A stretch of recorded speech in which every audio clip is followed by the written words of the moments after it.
Good evening to everyone. Those of you who are joining, I hope you are having a good New Year's Eve. Decided to go live this evening with the show because it's a year in review. Of course, we're going to have it posted on YouTube later, but just wanted to see if there's anybody out there not running the place red and probably staying home like me. This is going to be probably my first New Year's Eve at home. Anyway, you have heard it. We are in Taught the Tings, and this year was quite the year. So we're going to go through. The approach I'm taking is I'm going to go through about 25 newsworthy items. I'm also going to talk about some arts and entertainment news that was interesting in 2025. Obviously, we can't cover the whole year. The year was vast. It felt not so vast to some of us, but it was vast. And it almost feels like it's a never-ending year, and it's a lot happened, but it was not different. It was continuations. In any case, we're going to discuss those. We're going to talk about some arts and entertainment things that happened, and we're also going to do a little bit of in memoriam because we lost some folks this year. Okay, let's get going. So in 2025, one of the things that I think we can say clearly eclipsed the year, especially for those of us who are Jamaican or Caribbean, was Hurricane Melissa, the Category 5 hurricane that made landfall in Jamaica on October 28th. The estimated damage from that hurricane was 10 billion US. Some people said 11 billion US dollars. It impacted or direct hit Jamaica, of course, from the south coast. There was also a hit to Cuba. There was also a hit to Haiti and other places. What are the things that stand out for me in the year as we address this particular topic? There is, of course, the sadness. I felt extreme sadness. I have family members who were impacted by this hurricane. I'm talking about people being roofless and basically homeless. And so there's a lot of emotion attached, and a lot of us felt like help us kind of slow, and there was even some admission from the government that there was some slowness and various excuses why. The other thing that really stood out for me this year was the Jamaican celebrity response. I'm talking from artists to sports persons to you name it, anybody who we considered popular. I'm talking even the TikTokers. They got on board really quickly and immediately started to do their thing. Oh, hi, somebody says I'm Jamaican, Wagwan Virgin. Hi, Geneva Samuels, good to see you. Yeah, so I really, really, really was impressed with the celebrity outpour. That really stuck with me. Special mention to people like Spice, special mention to people like Shaggy and Sean Paul, who I feel went above and beyond. Also Usain Bolt. Lord knows we have done enough to him. As an island, we have not shown him the love and respect that we should have, and we can talk about that another time. But I'm telling you, he always is island first. He always is Jamaica first, and he has stepped up in a real way. So there were some people who gave a lot. We can't leave out Ramesh. Ramesh Entertainment was a big, big, big, big force on the ground in Jamaica. We can't leave out Beanie Man, who was one of the first people to respond right after the hurricane. So those people, I think, deserve their props. I'm going to play for you, however, what I this video kind of sits with me.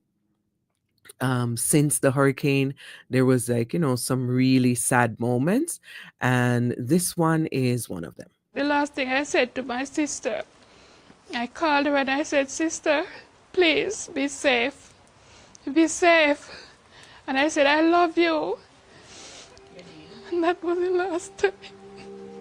These sisters have just returned to their home outside of Black River, Jamaica, days after a Category 5 hurricane destroyed their community and tore the family apart.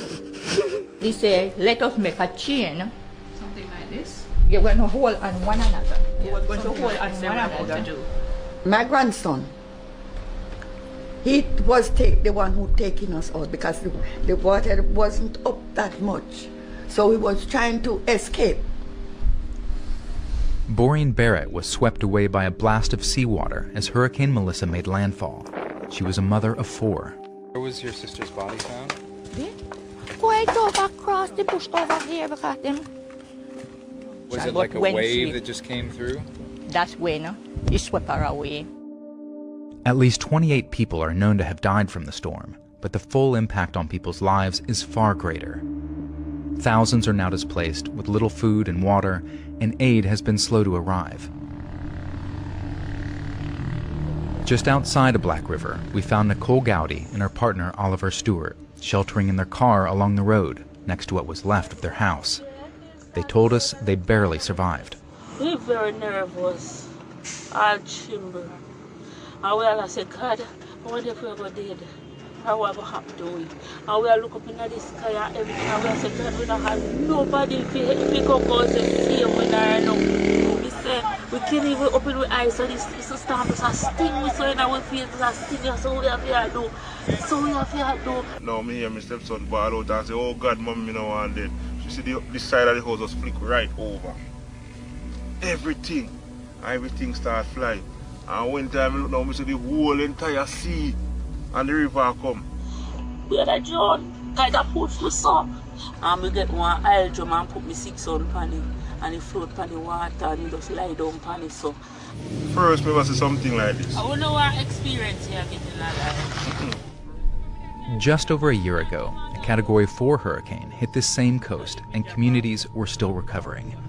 This time the need is more vast and more urgent, as days pass for many stuck without basic necessities. Right now we all depend on medication and we don't have no cooked food for eating, no at all. See there, dirty water where the rain fall over, but we can't do better than it. We have to end up drink. We can't do better. The Jamaican government has been leading an international aid effort. The first supply convoy arrived in Black River on November 1st, and airdrops to more isolated communities are scheduled for the coming days.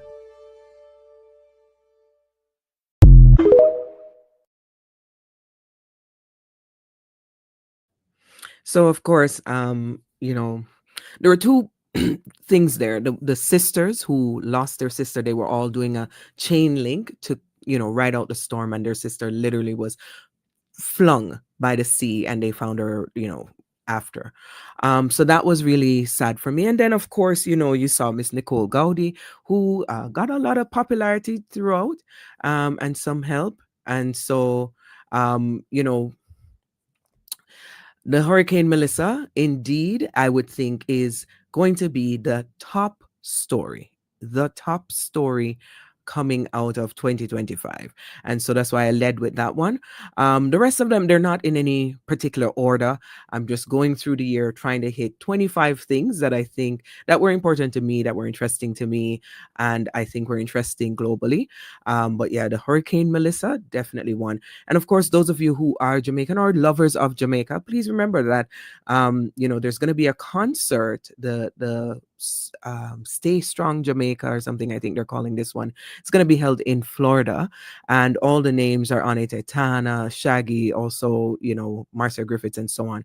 And they're going to be raising funds. There are other fundraising efforts that continue because, as I told you earlier, the damage is estimated to be about 10 to 11 billion US dollars. Jamaican government has taken out some loans with IMF, and lots of donations had gone in, but we are still, nowhere near full recovery as an island. The tourism sector is saying that they're pretty much ready for people to return. And on December 15, they said, we're open for business, so you all can come back. And so I've seen people going back, and they said they had a very good first batch of returning tourists and so on. So that's one way to support the island, of course, if you care to do so, or you can also give donations. So that I think was the number one story, especially because I'm Jamaican and that was what, touched me the most in 2025. There are other stories. Speaking of which, we had, of course, a new president take over in the US. Um, I call him Titolini. He, came in strong. I don't think he misled anybody. I think he said all the things he wanted to say. He was anti-immigrant. He was racist. He did all the things, and he's been acting upon those things so far. One of the things that he's very big on, apart from anti-immigration, is also tariffs. And so, as I sit in Canada, I wanted you to get a sense of the impact of tariffs on Canada, because there have been numerous, like he went hard at first and he pulled back a little bit, and the percentages wane and go around, but the reality is that these things did have an impact and continue to have an impact. And so, um you know yeah, I'm not even going to be paying attention to comments that are silly. So let's see the impact here in Canada. Algoma Steel just reported a loss of $87 million in the third quarter. The stakes are incredibly high. The Canadian market needs to mature and develop. We are getting ready, as they say in hockey, we're skating to where the puck is going to be.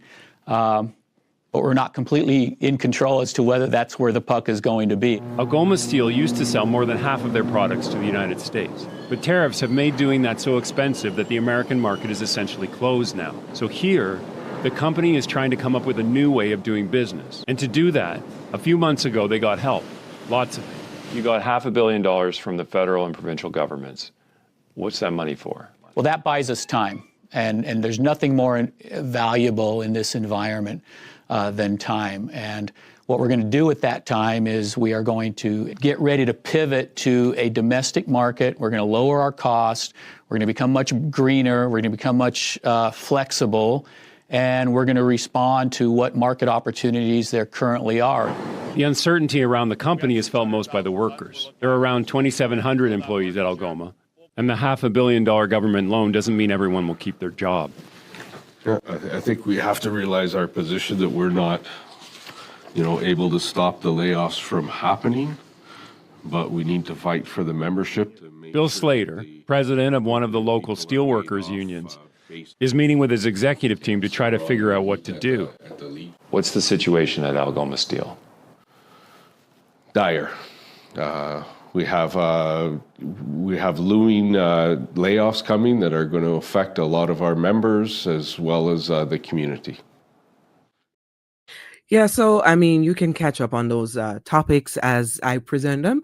You can go and do your own research, but just wanted to give you a sense of the impact on tariffs, the impact of tariffs on Canada. No, we will not become the 51st state. I think that was his intention, but you can't just break a country like that. Plus, you have rules. Congress has to approve it, yada, yada, yada. Anyway, not taking you on. So, the tariffs had an impact, and I know a lot of Americans are very silly about tariffs. They don't know that tariffs is actually a cost to them. So when they do imports, they find out. Those who have been doing shipping will know that there have been costs downloaded to them because of these tariffs and the impact it has on trade. And that was one of the things that happened with the new president in. The other thing that has happened, there was an attack that was done on Nigeria. Because, on Christmas Day, what else can you do if you're America but cause havoc? And so there was some havoc done. And here's a little bit about that. United States forces have launched missile strikes against the Islamic State group in northwest Nigeria. US Africa Command said they were carried out in coordination with the Nigerian authorities and killed what it called multiple IS terrorists in Sokoto State. Nigeria says it was involved in the planning of the operation, and the US military posted a video showing a missile being launched from a naval vessel. On social media, President Trump described the Islamic State group as terrorist scum and accused the group of targeting and viciously killing primarily innocent Christians. While speaking to the BBC World Service, the Nigerian foreign minister defended the military action. What I can confirm is a joint operation between Nigeria and the US that has targeted terrorists. It has nothing to do with a particular religion. It is, as far as we're concerned, targeting terrorists that have been attacking Nigerians, period.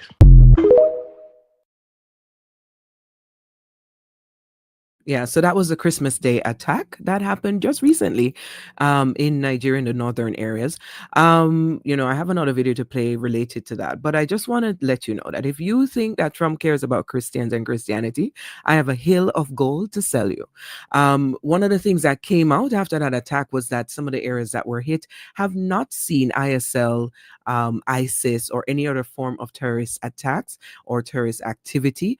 And here's a little bit about that. So now we know that the village that Trump bombed in Nigeria itself says that there was zero ISIS activity there whatsoever. They have no idea why they were bombed. It certainly wasn't to go after these Islamic terrorists. It's a manufactured war, because not only do Christian and Muslim leaders in Nigeria say that there is no Christian genocide, we also know that Nigeria has massive oil reserves. It is the second largest proven oil reserves in all of Africa, the 10th largest in the world, and it has a massive lithium deposit as well. This is old school colonialism manifesting in modern day 2025 America. The number of people that have been killed by U.S. aid being shut down already is approximately 700,000 globally, tens of thousands of those in Nigeria. By shutting down U.S. aid, Trump has already killed more Christians in Nigeria than anyone else ever could have. And this number is estimated to be 14 million globally by 2030, unless we continue to fund U.S. aid again. And by the way, that budget of $23 billion for the entire year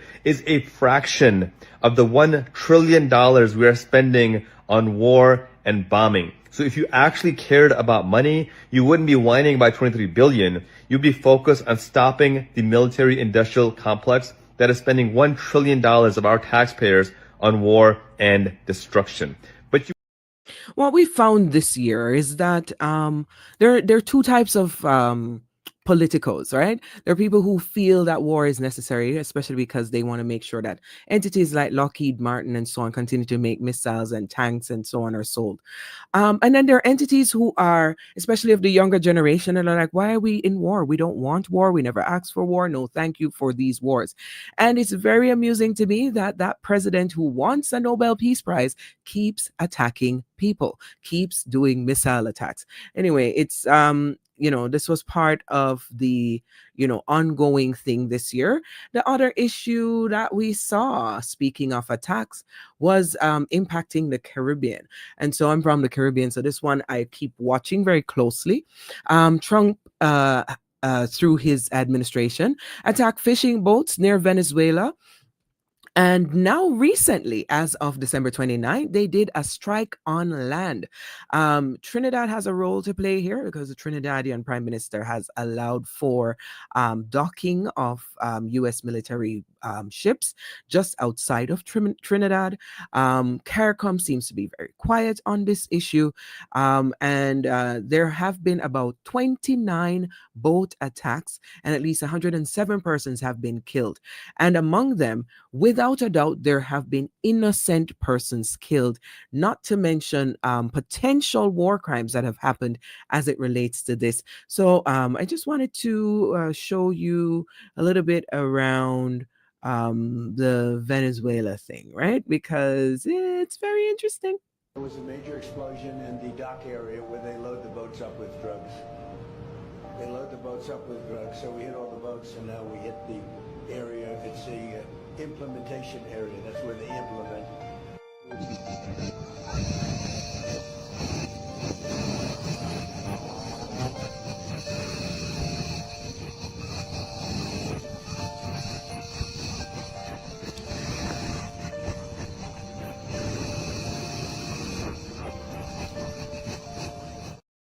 Yeah, so that was the attack on December 29th. And don't you think I don't have a hill of gold to sell you if you think it was about anything he just said about the launching area for the boats there was no fentanyl that goes from Venezuela to America. Anyway, here is his real reason. It's a blockade. We're not going to let anybody going through that shouldn't be going through. You remember they took all of our energy rights. They took all of our oil from not that long ago, and we want it back, but they took it. They illegally took it. The level of stupidity that that man possesses is beyond me, but he's also very witty, very not witty but slick. And so he's managed to throw out quick cliche terms, quick sound bites that people latch onto and think it's truth and don't do their own research. But that's what's been going on in the Caribbean. And I also wanted to play for you the Trinidadian Prime Minister because I feel she's very interesting here on her take on why she is helping the US. They've cut their visas. Which Trini wants to cut their visas? So behave yourself. Understand where our help comes from. Understand who could protect and defend Trinidad and Tobago. Right now, there's only one country in the world can do it. They have the money, they have the equipment, they have the assets. And Trinidad and Tobago first. I thought I would share that with you, but it goes further. Over 250,000 Trinis live in the United States. You understand? 250,000 Trinis regularized across there live there. And right here in Trinidad, apart from the 350,000 holding US visas, you have about 20,000 Trinis who are dual citizens, meaning US and Trinidad and Tobago. So what's the problem? So it's all well and good to take the people visa and go to Florida and shop and go wherever and shop. Huh? So just leave the people alone. Leave them alone. Because I don't want a single Trini or Tobagonian to lose their US visa. If it happens, it won't be because of me. We remain in partnership with the United States of America. So let's live with that. And let's continue to prosper together. So if anybody comes to attack Trinidad and Tobago, whom you think will stand up to defend us? Kamala Bissessa, the PM of Trinidad and Tobago, she actually really stresses me out. So now we're helping the US for visas. I don't know. I'm very concerned that CARICOM is not commenting and getting involved. And I'm very concerned that, she has this old world mentality and this fear of the US, the mighty US. If you really follow the news earlier this year, you'll find out that Trinidad and the US were at the table with Venezuela trying to make a deal regarding oil. And then a certain person, Mr. Rubio, decided that he didn't want a deal. He wanted to destroy their regime. And so I've told you before, I do not sanction any horrible regimes or despots, but I also believe that sovereign nations should not be attacked unprovoked. And this is what is happening, is what is playing out. And the American Congress has decided that they will sit on their hands and let the president and his team run rogue. And so it is impacting the Caribbean. And we have seen that this year. That was one of the things that had an impact. Staying in the Caribbean, the other news coming out of the Caribbean was that Jamaica had its election, and the third term was won by Andrew Holness. He won 35 seats, but the PNP, the opposition, led by Mark Golding, that team won 28 seats, where they got 14 seats they got back from the Jamaica Labour Party. One of the things coming out of Jamaica this year, as we wrap up the year, is that we may just end the year with less than 700 murders. Those of you who live in countries that don't have a lot of crime, you may not know that this is a significant drop in crime in Jamaica. Some can credit the lull that comes from having a massive hurricane, 2 months of lull, but there's also been a decline continually throughout the year in certain types of crime, and that is murders. There are other crimes that actually escalated, but as it relates to murders, we're ending the year under 700 in Jamaica. So that is significant to note. Another news item that happened in 2025, American Pope. There was an American Pope who was put in place. Robert Prevost was elected as Pope Leo the 15th, I believe, or the 14th, following the death of Pope Francis.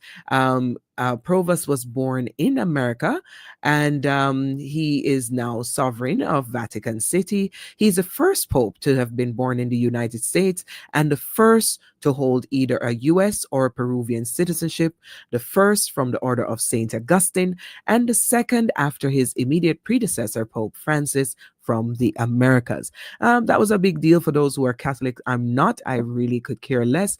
I do find him interesting. You'll notice that a certain president of America does not really care for him because the last two popes, him included, will be critical of America, especially on their anti-immigration stance and anti-migrant stance. So he will give them a little bit of a run for their money, like the other pope was doing. The other thing I wanted to point out that happened this year that a lot of people probably did not pay attention to. This was earlier in the year, around about February 23rd. Germany had elections, and something was going on in Germany. Far-right populist party, the Alternative for Germany, the AfD party, was of course quite controversial because they're anti everything, especially immigrants, and extremely racist. Guess who was up in there funding, speaking at their events, and supporting and pushing for this party? Germany has done so much to get beyond its Nazi years, and here comes Elon freaking Musk again with the funding of parties. So he funded this party. He was closely connected to many far-right accounts via comments and reports.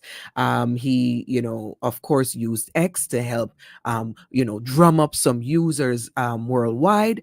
And, the Alternative for Germany did get some wins, but did not win the election on February 23rd. And we can breathe a sigh of relief, but we know that the elements like Elon Musk will continue to keep chugging at this. And so that was one of the news items in 2025. Another news item in 2025 was the Air India flight, flight 171. I was talking to some friends about this, and they said they did not recall this incident because so much has happened in the year. And I can agree that, it's hard to keep up with everything. That's why you do a year in review. So the Air India flight 171, it crashed in June of 2025. It was a Boeing 787 operated under AI 172, was headed from London to Ahmedabad, and it crashed shortly after its turnaround, killing 242 people on board and 19 people on the ground because it landed literally just outside the airport in a residential area. And there was one lone survivor. So on June 12th, that man must be kissing his, all the omens and lucky stars because he survived a crash that took out 242 passengers and 19 on the ground. The cause of this, is not clear because the flight was actually okay going in to India, but leaving, no, the flight was okay going into London, and leaving London, but getting into India and taking off, we don't know what happened there. So that was interesting. Another thing that happened in American news, there was the No Kings protest that happened on June 14. The No Kings protest was also known internationally as the No Dictators, No Tyrants protest, in a series of political demonstrations, largely in the United States, against what the organizers described as authoritarian policies of President Donald Trump and corruption in his administration. It was good to see the numbers. If you can recall, I was going to pull up images for this, but let's just keep moving. The thing with that protest, like it happened almost every city in America, had thousands of persons out there. The challenge I have is what happens next, because now the protest happened, and then what? Then what? Because there was no manifesto, there was no major request from politicians. Politicians went and made speeches and so on, But he continues to rule unfettered. He continues to take America down a very distinct dark path. So I don't know. I don't know if we're really doing what we should be doing there. But yeah, it was good to see that some people got out of their homes. A lot of people were interested to see if Black Americans would get out, because Black Americans said we did our thing. We voted how we were supposed to vote, and you know, get somebody else to do it. We're not coming out. So quite a few went, but not enough. Not the numbers that you would expect. But don't worry, these things are also a trap. So I think Black Americans did the right play there, because people who are anti Black Lives Matter and anti Blacks, they would probably have stoked violence at these protests and then blamed it on them. So it's best to sit it out. Let the others fight for their country that they claim they love. The other thing is that we have ongoing conflicts. And so I've kind of smashed all of them into one here. We have the Israel versus Palestine situation. Israel says it's against Hamas based on an attack that happened now 2 years ago. But the bombing continues. And what we found was that. One of the things that happened last year, actually, a group that I really like is World Central Kitchens. They lost members of their team because they were bombed en route to go deliver aid. In any case, we enter August 2025, there was famine declared in Gaza. So far, the numbers have shown that the Israeli army has at least taken out 25,000 Palestinians in 2025 and injured 62,000 others. We also have the other global conflicts that don't get a lot of airtime but are still going. Sudan's conflict, it's a devastating civil war that has been going on since 2023. The Sudanese armed forces and the paramilitary rapid support forces, stemming from a power struggle between their leaders and a military coup and so on that has ensued. So that continues. We also have Ukraine versus Russia. That continues. We had this year the very infamous meeting of Trump and Zelensky, and in the White House, and we saw how rude they were to Zelensky. Just for note, for those who don't understand global politics, you should understand that one of the things that happened to Ukraine made a pact. Ukraine made a pact with NATO that they would give up their nuclear weapons. In return, NATO nations should protect them from Russia. And that protection can be military protection or support. And so when you see other countries are helping Ukraine, it is because of that pact. You guys wanted to denuclearize them, and in so doing, left them vulnerable to attack from Vladdy and his people. And so when you see Zelensky going to America, going to Canada, going to Europe, and asking for funds, it is because of this pact. It is because of this promise that they would help him, they would protect him. They left him bare, and the attacks continue. A number of people have died in that conflict.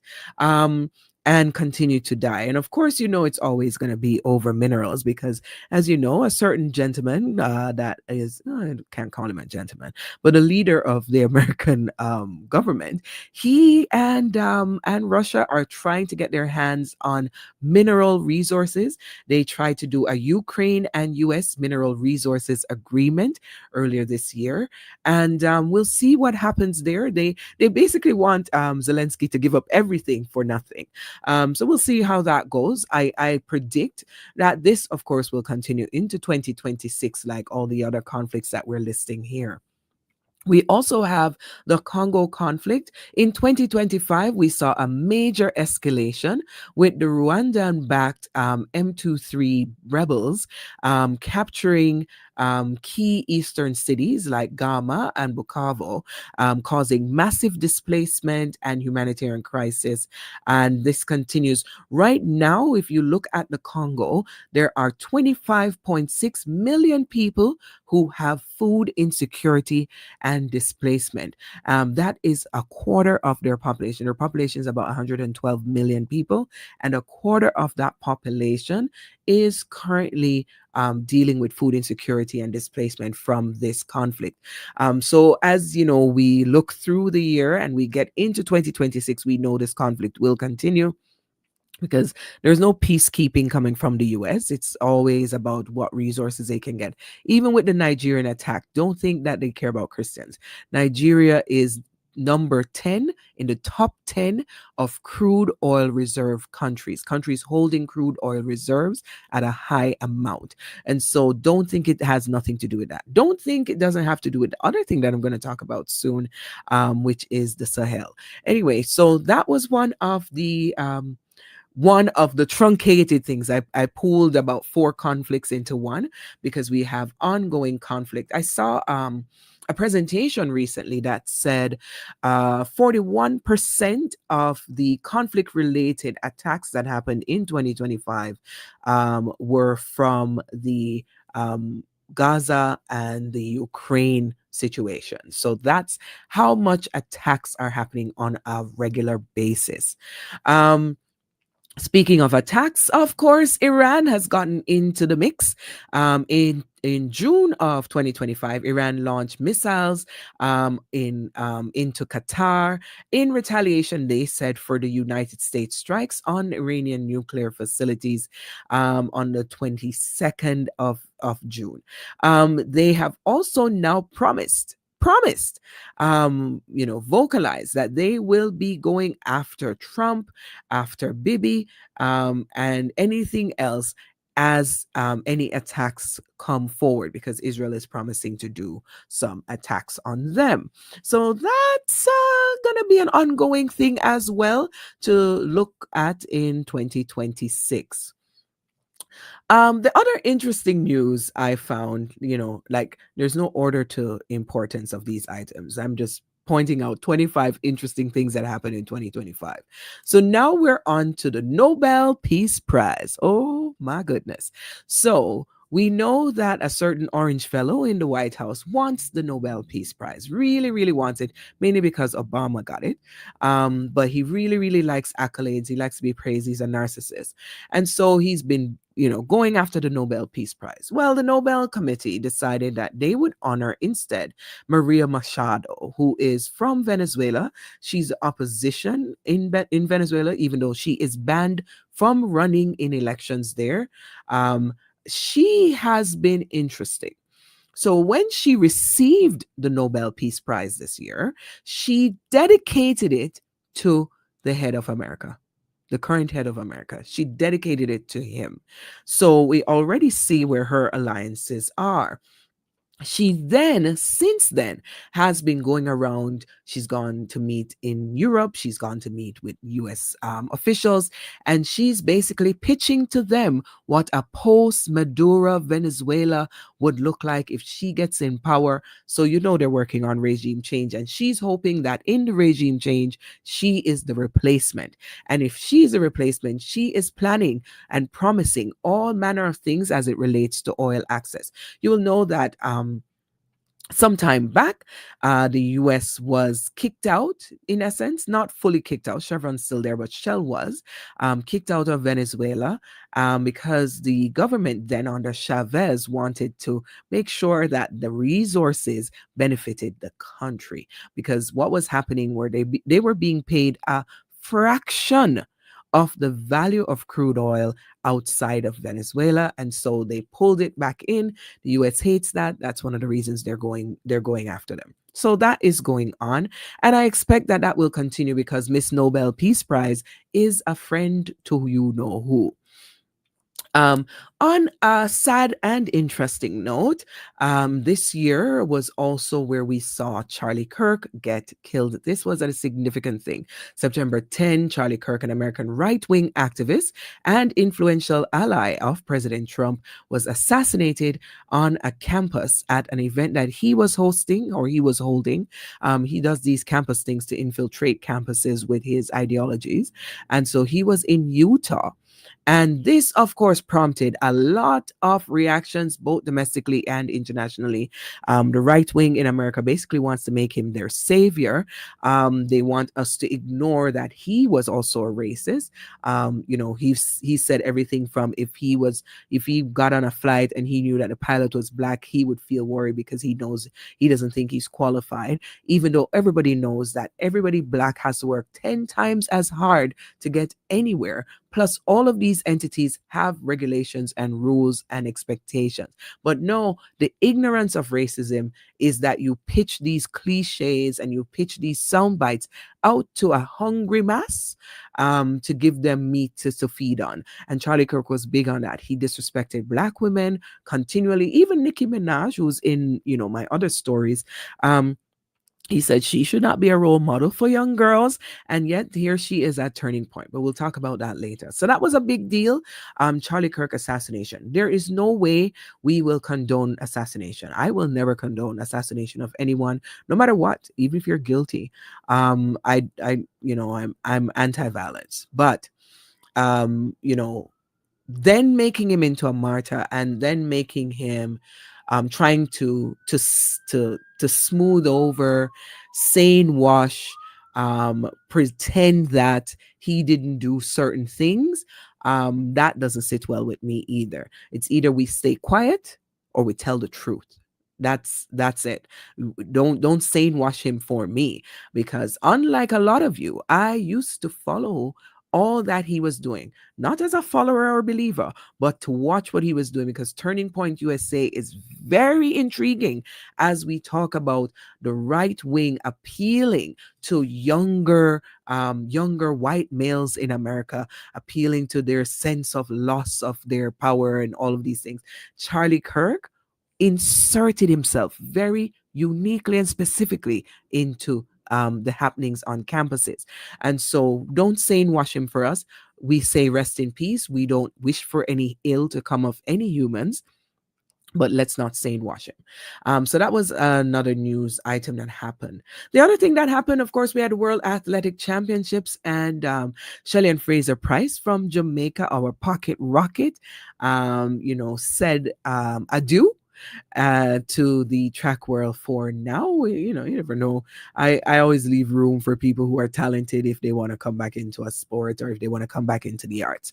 But that happened this year. Also, very interesting and intriguing. Miss Marjorie Taylor Greene, she announces that she is stepping down from Congress. So there's some interesting things here. we we can't ignore that Marjorie Taylor Greene had certain allegiances, and she's also trying to sane wash. She's definitely trying to sane wash and trick us. Not tricking me at all. I know exactly who she was. I know exactly who she aligns with. And no matter how many times she argues with him in public now, that doesn't change the truth about her. And that doesn't change who she has been and has presented herself to be, to the globe, really. Over time, she has been that girl. She has been pro MAGA, pro all the things that are extreme right wing. Let me show you this one. So don't sane wash her. Don't sane wash her. So she says she's going to resign as of January 5th. The rumor was that she wanted a Senate seat, and her favorite person here in the picture said that he would not endorse her for the Senate. And so when she decided that she was going to go against him, she says the bridge too far, or the straw that broke her back, was the Epstein files, and that when she spoke to that guy, Cheeto, about it, he says he can't release the files because it will hurt his friends. Ergo, alluding to his friends are in the files, and so he just can't have it released. And she said that was a bridge too far. However, as soon as she started speaking badly about him, she also has been experiencing death threats. and significant changes to her safety. And so, everybody was saying, when you were dishing it, you didn't know that they would do it to you, right? So they are doing it to her, and so we'll see. January 5th, she's done. We also anticipate that she's not done. I am predicting that she will resurface in podcast land. She is going to try to compete with the Tucker Carlsons and so on to get that right wing audience. She thinks she has an angle with maybe the right wing women. Other pundits feel like she wants to make a run for leadership, that she might end up running for president. That would be foolhardy.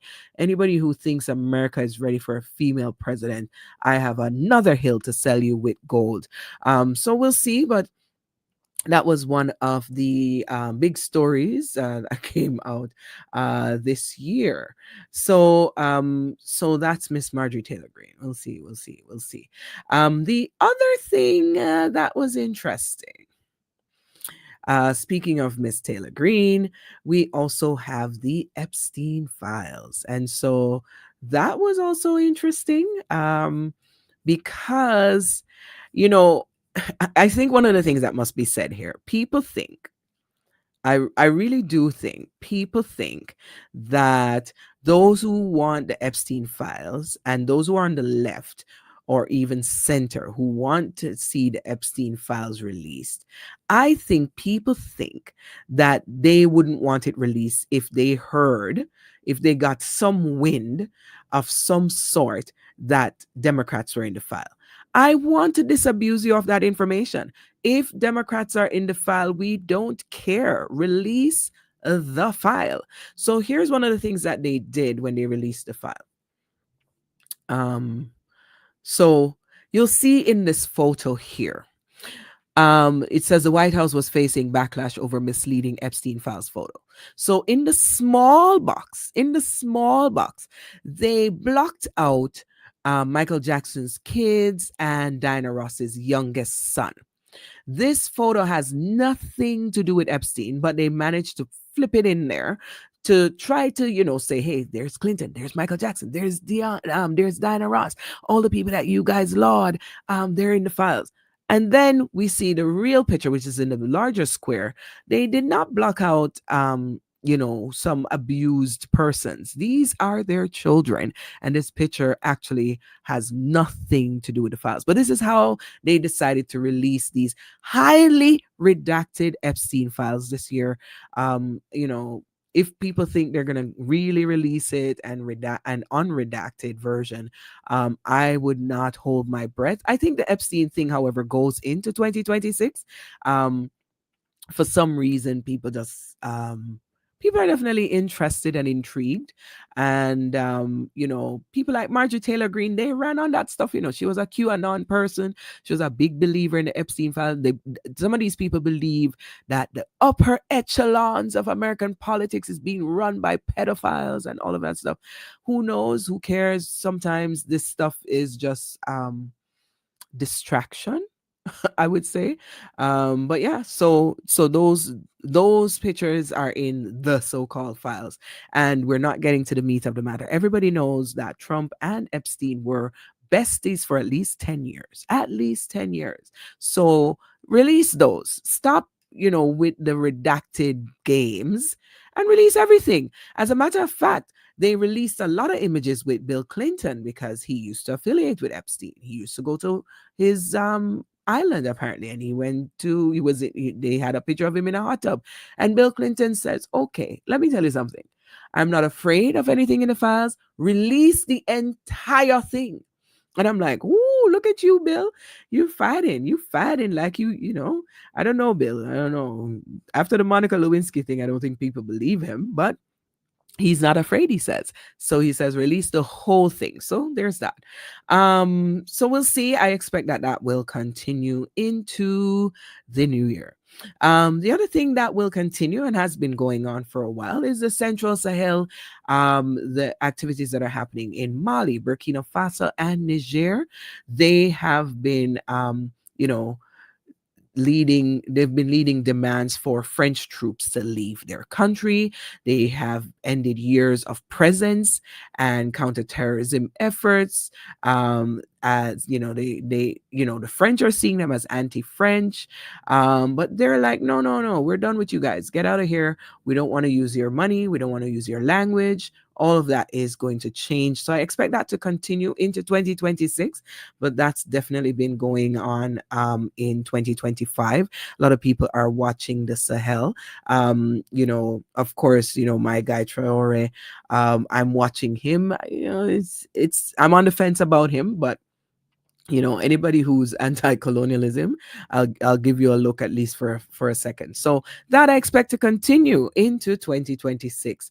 The other thing that is going on, we have the Grand Slam track. They filed for bankruptcy. So I don't know if if you're a sports fan, if you keep up with sports, this was a big news for those of us who are sports fans. And this impacted, this is a global impact. So Michael Johnson, who was a big 200-meter star for America, he formed this Grand Slam track event. And the intention was to run just like the world champs and so on, to be a contender in terms of top sporting events. The challenge, I think, and if you know him, if you pass this on, a challenge he had started from the launch. He decided to launch the event in Jamaica, in Kingston, Jamaica. That's an honor. Jamaica kind of hurried and finished or renovated stadium. We were ready to go. We looked good. Here is the challenge. He launched it the weekend after champs. Anybody who knows anything about track and field in Jamaica know that you cannot launch anything. You can't do anything near champs, because champs, for those who don't know, is the high school track and field competition that shows us who's got next for Jamaica, who's going to end up representing us at World Championships, at Gibson, at Olympics. This is like a premier event. So when everybody has spent their money flying in, like I've flown in for champs, when you fly in and you do all that stuff, you're not going to fly back the next week for the Grand Slam. So the attendance was poor, very poor in Jamaica. And that continued to haunt him because each staging since was poor attendance. He could not get some of the big names either. And apparently he owes people like Sydney McLaughlin Lavron. He owes her $350,000 in winnings. He couldn't get the big names, like Noah wasn't going to go. All these people were looking skeptical at it. It's the first year, they don't really want to go, but he needed the big names to also sell it. Because, I think extra people would have made an effort to go in all of the stagings if they thought they would see stars. So that's a bummer, because now he's out millions of dollars and they are in bankruptcy. So we'll see what happens with that. But that was something interesting. Another thing that happened. I'll show you a video for this one. So here's the thing. I'd say about a month within the last month, Chitolini has been bashing Somalis and talking about Minnesota and the fraud in Minnesota and so on.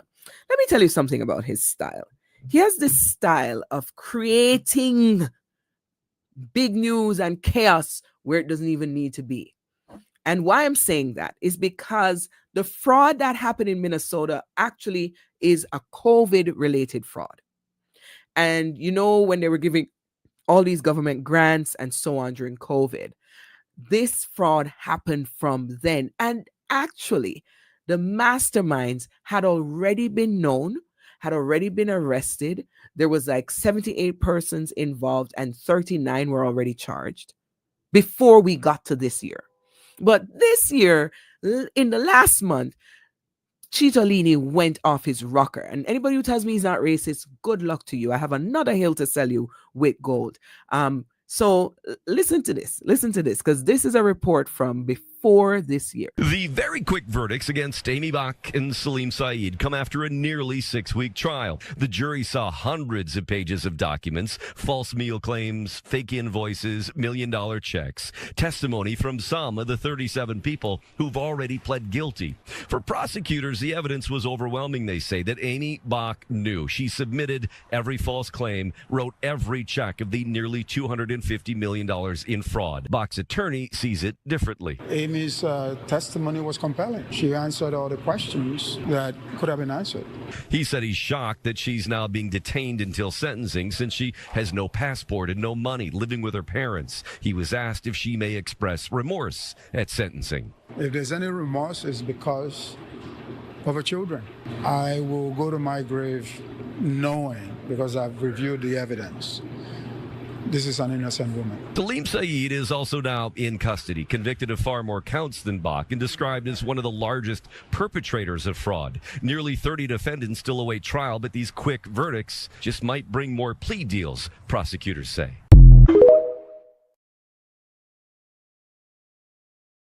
So, black folks don't have certain luxuries in the world. When there's bad news, if one person does something, the whole world comes down on the group. And this is what happened with the Somalians. I will never join you in anti-immigrant sentiments. I will never join anybody in anti-immigrant sentiments because I know that so goes my time. So here's the thing.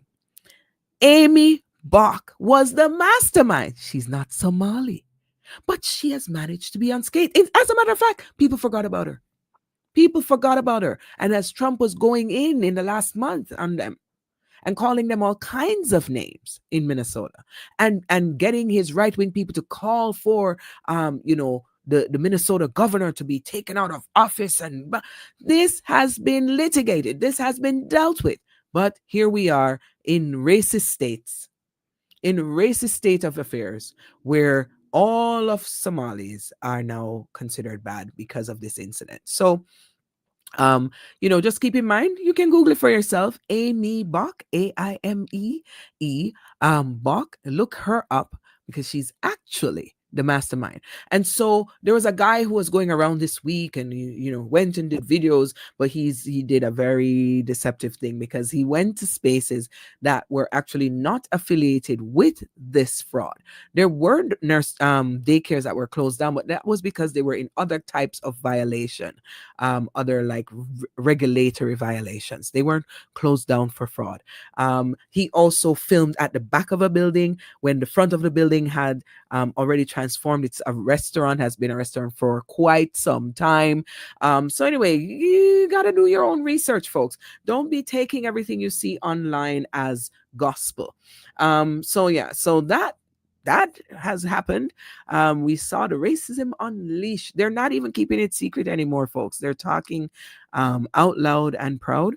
And so those of us people of color, those of us black folks, we got to be careful out there because it's not a safe world. The other news that happened this year in New York, Zohran Kwame Mandani. Zohran Kwame Mandani has been considered now the mayor-elect of New York City. He is a member of the Democratic Party and the Democratic Socialists of America, and he is going to be the first Muslim and Asian American mayor. Now, Mandani was also a New York State Assemblyman for the 36th District since 2021. So fairly young in politics. He was representing Queens and the neighborhood of Astoria, and now he is going to, as of January, become the mayor of New York. And apparently he has asked Bernie Sanders to swear him in. So that was pretty big news because here's the thing. People used it to hit on the Democrats because the Democrats are very foundational and status quo. And, the leadership of the Democratic Party didn't want to endorse him because he was very, very left and they want to be center of left and all this stuff. And he won handily. I mean, the competition was crap. Like nobody wants to see Cuomo, who was the former governor, become the mayor. Nobody wants to see that. But yeah, he made an impact despite the racism that was hit against him. They wanted to, use even the Israeli Gaza issue against him. They tried everything. He used a very good ground game. The Democrats can learn from that. I'm talking about the knocking door to door and calling, and he had a very good social media game. He had a very good campaign. People should pay attention to the strategies that he used. But that was one of the news items this year. A comical special mention that I want to do is for the Jamaica Constabulary Force's social media. Particularly, I follow them on Instagram. Listen, if you are in any city that's fighting crime, go and check out what they've been doing. If you understand it, some of it is very colloquial, some of it is very it's very culturally specific what they do.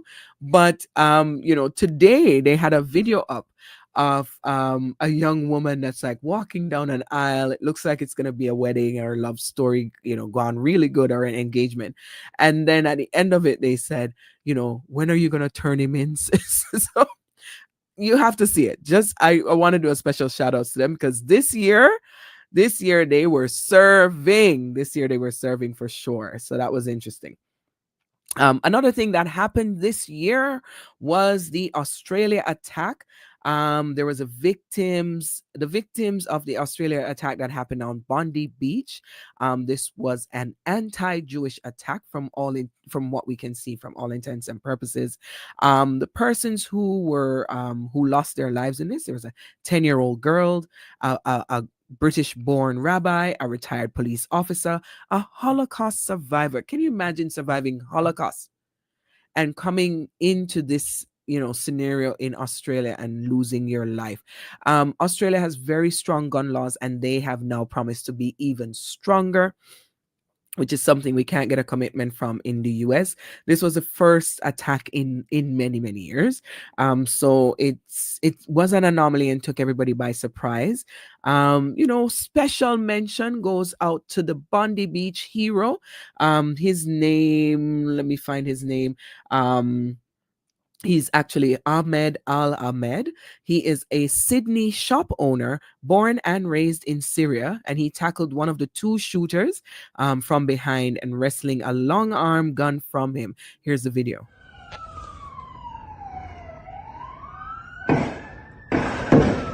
Oh! C'est un malade! Oh mon gros! Oh! Ouais, mais il y a son pote, il va se faire tirer dessus! Il est trop con, le mec qui a l'arme.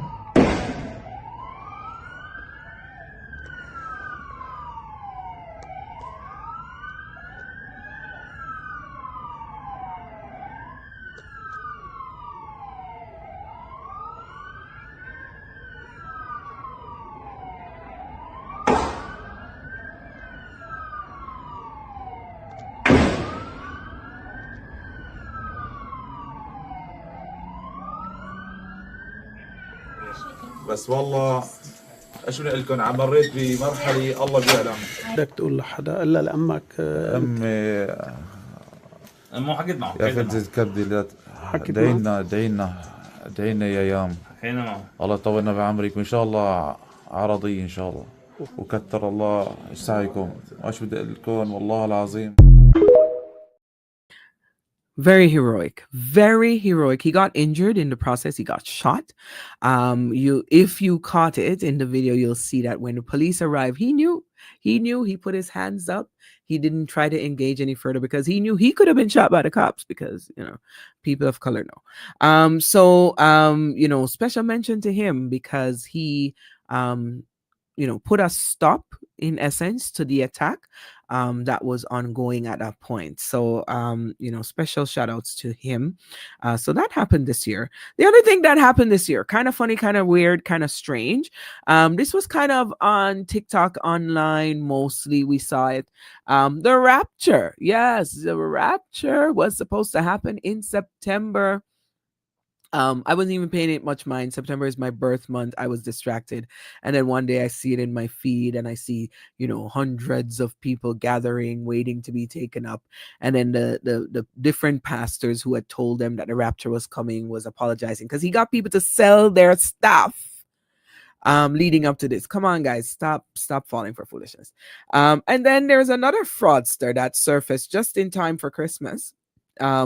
He's called Ebo Noah because he has been promising that there would be floods at Christmas, and so he was getting people to send him money to build arks, and he did build some arks, but he also has purchased a very pricey car for $89,000, a Benz, and he was seen at Rapperholic in 2025. This guy let's see a little bit about him. They say money can't buy salvation, but for one self-declared prophet in Ghana, it may have bought him a luxury car. Ghanaian content creator Ebo Enoch told his followers that a catastrophic 3-year-long global flood would begin on December 25th and wipe out humanity. Claiming he was the receiver of divine instructions, he urged supporters to fund the construction of modern-day arks to survive the apocalypse. Many of his followers say they donated money, sold belongings, and gathered at sites where Enoch showcased around 10 arks. Then Christmas Day came. No flood, no apocalypse. Enoch told his followers that God had postponed the disaster, saying he'd been granted more time to expand the Ark project. But critics say the only thing that expanded was his lifestyle. Social media users allege Enoch used donations to buy a $100,000 Mercedes, a claim now circulating widely online. Commenters joked that the prophecy didn't end in a flood, but rather in leather seats. Enoch has not publicly responded to the accusations. Enoch is a hot mess, and people shouldn't follow these idiots. So yeah, that happened this year. Help. We have 2 more items in the 25 to go. Hong Kong high-rise fire. So this happened in November 26th. The Wong Fuk Court apartment complex in Tai Po, Hong Kong, was consumed. 7 out of 8 blocks of the entire complex raged for 43 hours, causing 161 people, including 1 firefighter, to perish in the fire. 79 were injured. Most of the casualties were found in their apartment. A lot of safety concerns to consider here. Those who keep up with how people live in Hong Kong and other countries weren't necessarily surprised by this, but definitely a sad, devastating thing that happened this year. Another thing that happened as it relates to fires was the Palisade fires in Los Angeles, and that kicked off the year. Very early in the year, we saw that fire, January 7th to be exact. The Palisade fires was highly destructive. It began in Santa Monica Mountains of Los Angeles County and grew to destroy according to Gallagher Reinsurance Brokers, total global insured loss for the first 9 months of 2025 for natural catastrophes and climate-related events was estimated at $105 billion, making it the 6th consecutive year with losses of more than $100 billion. 30 people apparently died in that travesty, that crisis. So yeah, that's it for news items that came out of 2025. That was 25 in 2025. Now, there are some other things that I wanted to talk to us about, and we're going to go over into the arts segment. What a year. What a year for arts and entertainment. So, first, for those of you who don't know, Brian McKnight is basically canceled. The primary scandal that he's affiliated with is his highly public and ongoing estrangement from his 4 eldest biological children and his first wife, Julia McKnight. And he's also had like a defamation lawsuit with Jaguar White, but we're not dealing with that. We the people, are not feeling him. He has been obnoxious, rude, disrespectful to his birth children, because he's now started a new life. He had a son named Brian before, and under his new life, he's named his new son Brian as well, saying that's his real junior. I mean, just some obnoxious, no good stuff.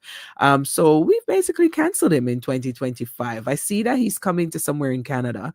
May he not have any audience. The other thing that happened in 2025 was, oh my gosh, Nicki Minaj. I don't know what she's about. I don't know what she wants. I don't know what she's up to. But she was a surprise guest at the Turning Point USA Congress, whatever they were having, led by Erica Kirk, who, side note, mourning is very interesting for her. I'm yet to see it here. So Erica Kirk had her and did an interview with her. And Nicki Minaj is so frustrating. So first, let me say this. I understand that she did help out some artists who were doing hurricane relief in Jamaica. So I'll give her credit for that. I'm trying to decide what this is. I'm trying to decide if this is a new money grab for her, if this is a part of what happens when you are, when Black Americans go after success, they sometimes forget community and focus very individualistically. I don't know if it has something to do with her husband's alleged issues with abuse charges and whether or not she wants pardoning. I don't know if it has to do with what people say is her $20 million mansion is in danger of being lost and maybe she needs the money to like back it up because she's being sued and so on. I don't know for sure what this is, but it is yucky to say the least, because not only has she been pretending that she cares about Christians all the way in Nigeria, Nigeria is a sovereign nation, and if they have an issue, they can defend their own. But yeah, she's acting like this is something. She went to the UN. They gave her a platform to speak on this issue like she cares. Nicki Minaj, come on. We see your music. We see how you talk online, how you bash women. Then she goes on this platform and bashes Black women and telling Black women not to bash white women. It was... just look. I have the utmost respect and admiration for our president. I don't know if he even knows this, but he's given so many people hope that there's a chance to beat the bad guys and to win and to do it with your head held high and your integrity intact. This administration is full of people with heart and soul, and they make me proud of them. Our vice president, I love both of them, but they're both powerful men, smart, strong, all of that, but both of them have a very uncanny ability to be someone that you relate to. I can relate to them. When I hear them speak, I know that they're one of us. Like, I know that they're not... Don't you guys agree? They haven't lost touch of the world. They're still connected to the world and what's happening in the world, with the younger people and older people, with the richer people and not so rich people. They have the ability to still connect and be real and make us feel proud to be American. And for young men, don't be new scum.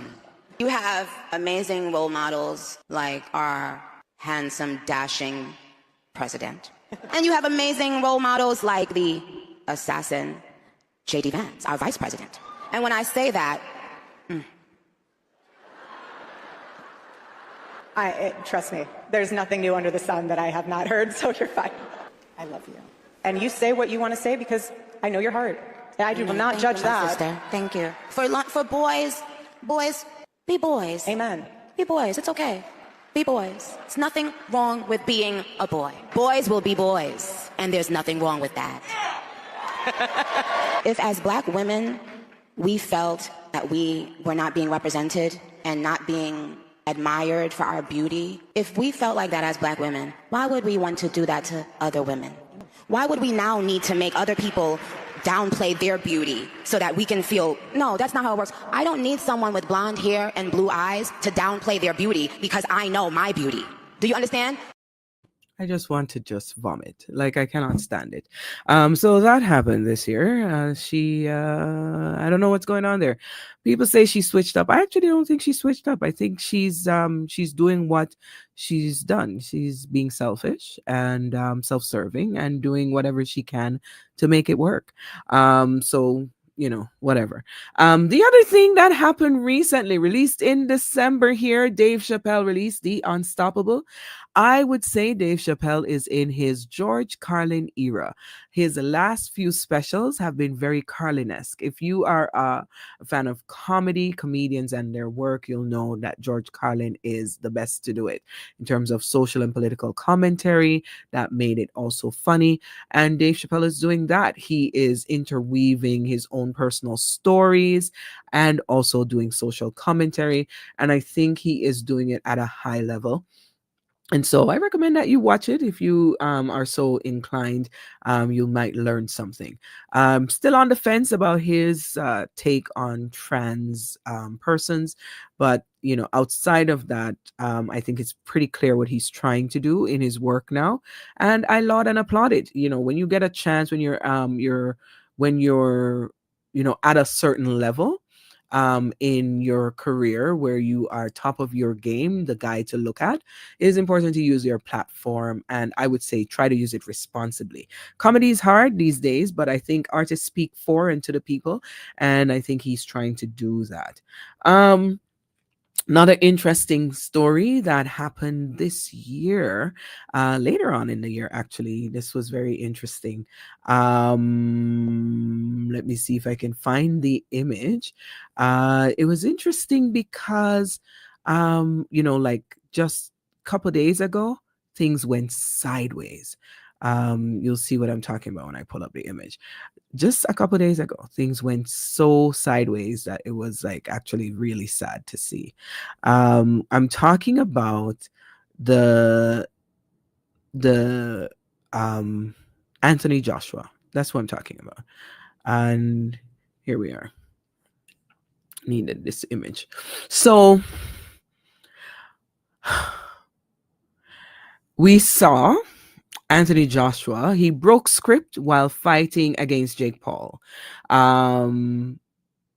I think the intention was supposed to go like the Tyson fight, where they just play around, play around, play around, play around. Jake looks good, Joshua looks okay, but Joshua got tired after a while and said, "I'm done. Like, I'm done playing with this guy. He's not a real boxer." So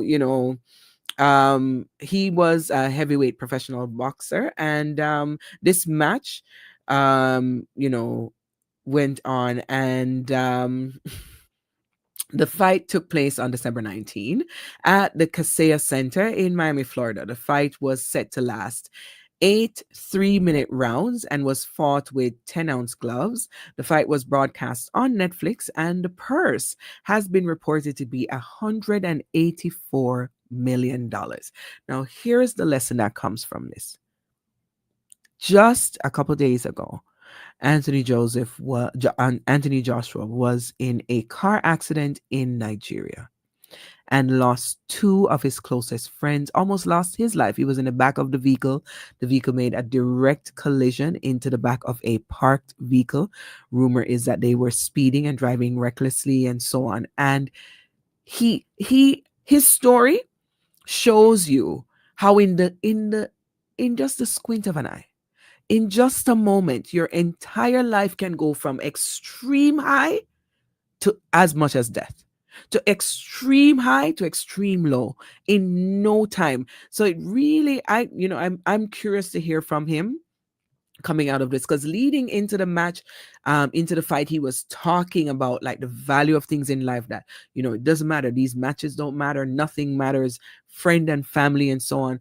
And to see this happen, like really is a moment to pause.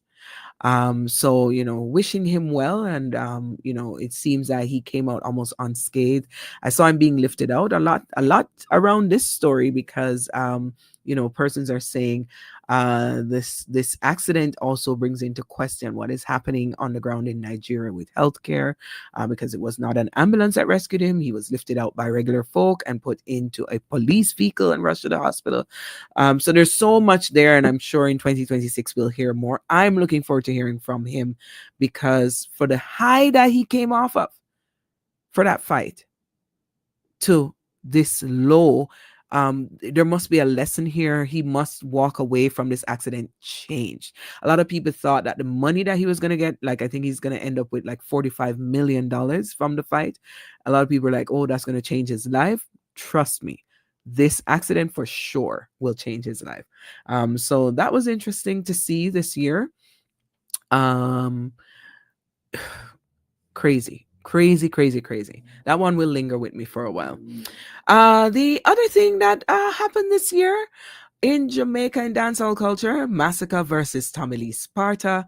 There are a couple tracks that I need you to listen to from Massacre. He is saying more than just clash stuff. He's saying more than just lyrical battle stuff. He is going after the GOAT. The supposed GOAT is Vibes Cartel, and I'm telling you, he went for him. So go back, search online, and listen to that entire feud. At some point, it wasn't even a fair match, to tell you the truth. The only thing that happened this year was the Diddy documentary that came out. 50 Cent was the executive producer for it. I think it's called Sean Combs' The Reckoning. I watched it and I gave a review prior, like the show before this. So you can go back and look at my review of it. The other thing that happened this year that was crazy happened in broad daylight. Robbery at the Louvre. October 2025, a daring daylight robbery occurred at the Louvre Museum in Paris, where masked thieves disguised as construction workers used a lift and an angle grinder to steal 8 pieces of French crown jewels valued at around 88 million euros from the Apollo Gallery in under 8 minutes. It's some pro stuff. This stuff you watch in TV and shows and movies.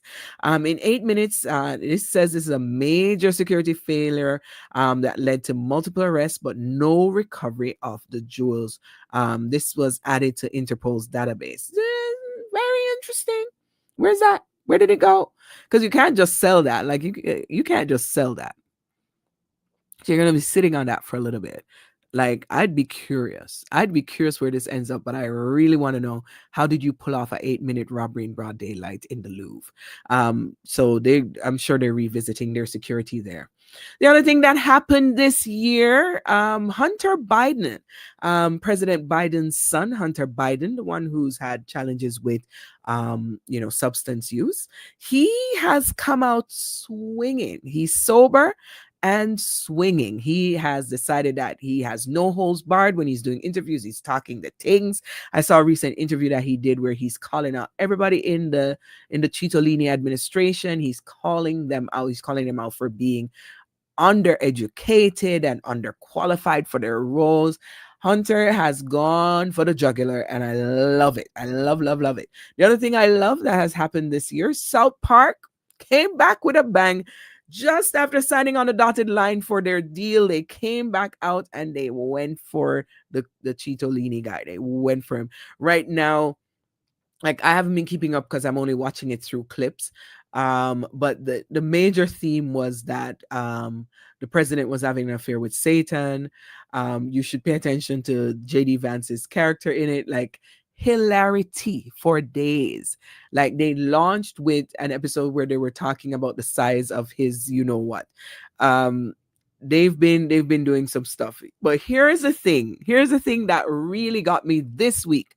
So Citolini is trying to put his name on the Kennedy Center. Well, a writer from South Park, one of the creative persons at South Park, purchased the domain name TrumpKennedyCenter.com because he anticipated that this was going to happen. So he purchased the domain name. So if they want to set up a website now under this new name, he has the domain. I love it. I love that level of pettiness. Love it. So South Park keeps on giving, I'm telling you. South Park keeps on giving. Other things that I wanted to highlight, something that I just learned about that I think is interesting. We want to applaud the achievement of Jamaican-born artist Melissa Colby, who became the first ever Black artist to create imagery for the U.S. Open tennis tournament and reimagined indentureship and identity through a powerful art exhibition in Trinidad and Tobago. So that's it for the arts in a formal way. And how I want to close out today. 2 things. Of course, I want to, give you my greetings at the end, but I want to do a bit of a obituary in memoriam, if you would like. There are a bunch of persons that we lost this year, and I'm going to run down the list. I may show you some pictures of some of them, but I'm going to run down the list. First up, but not first to pass this year, actually one of the last to pass this year, was a Jamaican musical icon of the highest order.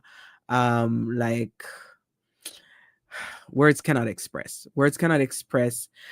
All I'll just say is songs like The Harder They Come, songs like You Can Get It If You Really Want. All of those came from him. I'm talking about the legendary Jimmy Cliff, who was born in St. James, Jamaica, and he passed away this year, sadly, and we will miss him. We will miss him significantly. The other stalwarts that passed away this year, Max Romeo. Max Romeo also passed away. He's another reggae icon out of Jamaica. If you know, you know. So we'll miss him as well. That was a significant loss as well to the music fraternity. You know, I don't know what happened this year, man, but we lost some big names. We lost some like really, really big names. Another person that we lost here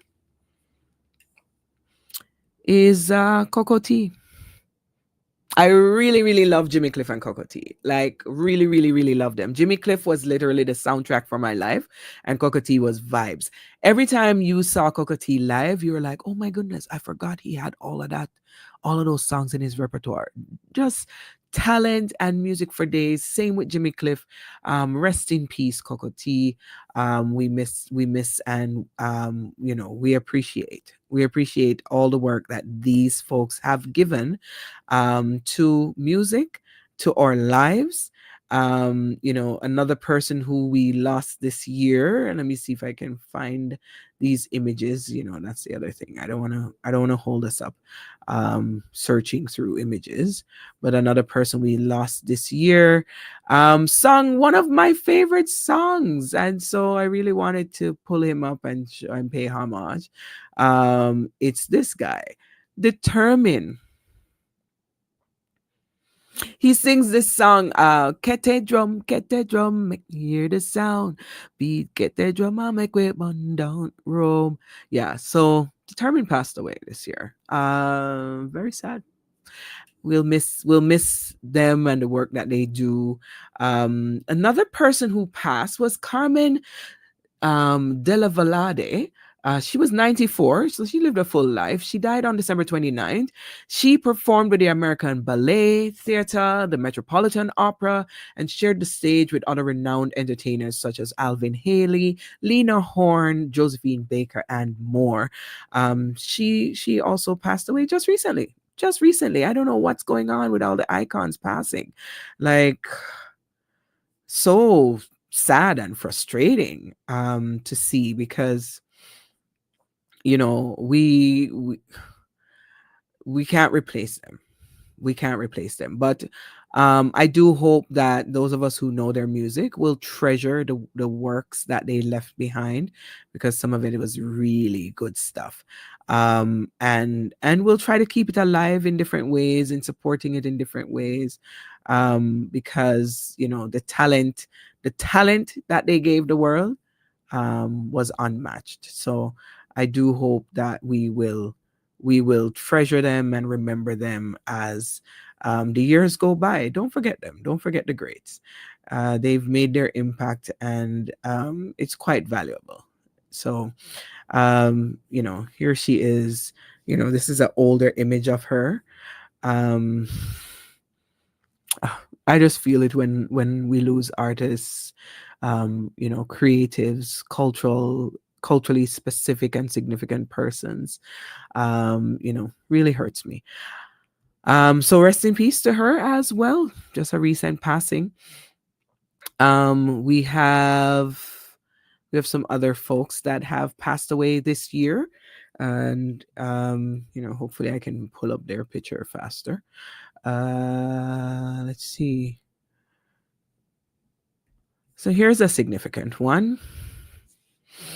This is Viola Fletcher, 109-year-old. She was a survivor of the Tulsa race massacres. Those of you who don't know enough American history, please look it up and look her up. She was one of the remaining survivors that was fighting for justice for the survivors of the Tulsa massacre. And we lost her this year. So I don't know how that impacts the fight. Also, I'm a little bit concerned about where the legal issues go there. But rest in peace, Miss Viola Fletcher. We also had some activists pass away this year, actually significant names, you know. Hopefully I can bring up images for you. These are significant. Let me see if it's here. I didn't realize one of them that passed away. So this is one of them. H. Rap Brown. He's an American human rights activist known as Jamil Abdullah Al Amin. He was the chairman of the Student Nonviolent Coordinating Committee, otherwise known as SNCC. So he passed away this year. Yeah. You know, if you know anything about Black American histories, and you know anything about the Black Panther movement and the SNCC movement, you will know that he was a significant figure in his time, and he's done his time. He has passed away. Another significant person who passed away this year. I hope to bring her up. A lot of people used to confuse her. You know, they thought she was Tupac Shakur's mom and all kind of stuff. So let me pull her up. Asada Shakur, to her all the way down to her passing, she maintained that she was innocent. She's activist. She was a Black Panther member and noted revolutionary. She died in Cuba where she was in exile. She was 78 years old. So Asada Shakur, we lost her this year. She maintained she was innocent. She also got shot in her back, so there might be some truth there. You know, how do you shoot a murderer in their back? Anyway, so she passed away. Also, who passed away this year? This one, if you know me, you knew I literally shed tears for this one. Malcolm Jamal Warner, known best for playing Theo Huxtable on The Cosby Show. He died I believe July 21st. He was in Costa Rica on a family trip and died in an accidental drowning while swimming. He was also in The Resident. I really appreciated his later work as an actor and his work in poetry and his work in music. Really, really appreciated that. And, you know, I'm still actually shook. I'm still actually shook about his passing. Another person who passed this year was Ananda Lewis. Some people may know her as an MTV VJ. She was on a BT talk show series known as Teen Summit. She passed away battling breast cancer. It was a little bit controversial because she didn't want to do chemo and all this other stuff. So, you know, her passing was interesting. Interesting conversations about how you handle your body when you're going through these things. Another person who passed away was Sly Stone from Sly the Family Stone. Sly Stone was a founding member of the band Sly and the Family Stone.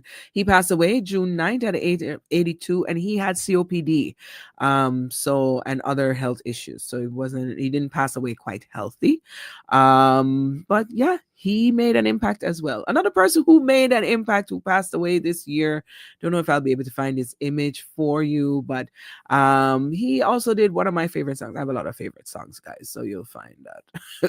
Whenever I say this, like, don't take me on it. But yeah, he passed away, and I'm trying to find his image. I feel like it's close. It must be this one. Yeah. So Roy Ayers. He's known for his 1976 hit "Everybody Loves the Sunshine." You know that song. You must know that song. That song became a massive hit and classic. So rest in peace, Roy Ayers. Man, we lost some great ones this year, I'm telling you. And so, you know, as I do this in memoriam, I'm like literally revisiting some of the songs in my brain and feeling sad about them again.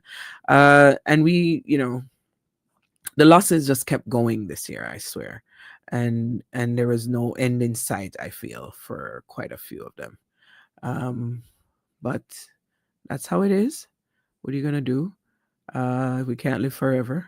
Nobody lives forever. Speaking of which, Angie Stone. Angie Stone passed away this year. R&B songstress. She died the morning of March 1 following an auto accident. It was a very horrible accident. And guess who also died later this year was D'Angelo. She has a child with D'Angelo. And so he lost both parents in the space of, I think it was like 6 or 7 months. So that's pretty sad. So Angie Stone and D'Angelo, rest in peace. We also had a couple greats pass. Roberta Flack, Grammy-winning singer and R&B legend. She was also Richard Smallwood's grade 8 music teacher. She taught him piano as well. And guess what? He passed away on December 30th. Passed away yesterday. So he had kidney failure. She had multiple things. I think she was even diagnosed with ALS, if I'm not mistaken. So she passed away. And he passed away. Like, how did we get here, folks? How did we get here with so much loss? This year was the year. I feel like the last few years we lose like heavy hitters, like stalwarts. Just gone. And he and Roberta Flack in the same year. That's almost too much for my head to take. So here is Richard Smallwood. I wish I could play music for you, but on YouTube, they will shut down my stream for copyright. But let me go over some of the songs I love. Total Praise. Total Praise. I saw people circulating the song that Whitney sang in Preacher's Wife. Why can't I remember it right now? Like hits after hits. Like if you go through his catalog, your head will spin. Actually, let me bring it up because like last night I was close to tears. Last night I was really close to tears. I've become a sap in my old age. In my older years, not old age. So Richard Smallwood, let me pull him up because there's some hits, like he has songs with Kirk Franklin and the Family that I love. Let me go through. Just jog your memory. One of my favorite songs before Total Praise. Before Total Praise came on the scene, it was The Center of My Joy. I was in choir. We used to sing this song as a choir song, and our lead was Roland Watson Grant. Can't forget him doing that lead. Center of My Joy. Oh. Then he had Anthem of Praise, praise him with a Timberland dance. Then he had songs like I Will Sing Praises. He had songs like Healing. Ooh, there's a bomb in Gilead. Yeah. How Great Thou Art. Calvary. Fantasia does a really good version of that. Oh, How He Loves You and Me. That's a classic. That's like some old time classic. His Mercy Endured Forever. At the Table, Psalm 8. Guys, when I tell you, when I come off this live, I'm going to go down the Richard Smallwood rabbit hole because it was a significant loss. He was 77, lived a fairly good life. If it wasn't for health concerns, maybe he would still, have more years to give us, because he was certainly pushing, even when he was 75 and so on. And just before I went live this evening, I got a message from a friend in Jamaica to let me know that Alma Mok Yen has passed away. She's a noted broadcaster and media trainer and university lecturer from Jamaica. She was 97, full life. She had a brief illness. She was a founding member, soloist, and choreographer for the celebrated Ivy Baxter Modern Creative Dance Group. Rest in peace to all these persons. And needless to say, that's not the entire list. I'm trying to keep it arts, music, and cultural, but we lost a lot of people. Some of you may have lost family members. I've been to quite a few funerals this year. It was quite the doozy. And so as I leave you, I hope for you that your 2026 will be grander, better, more abundant, more exciting, finding joy in the little and the big things. May you have all your wishes come true. If you're a goal setter, may your goals be knocked off throughout the year one by one. You accomplish them.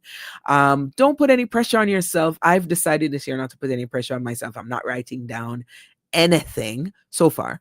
I might change my mind at midnight, but right now I'm just like, I know there are two major things I want to accomplish, and that's my focus right now. One of the major things I need to accomplish is getting off this live and go and getting my house ready to meet the new year.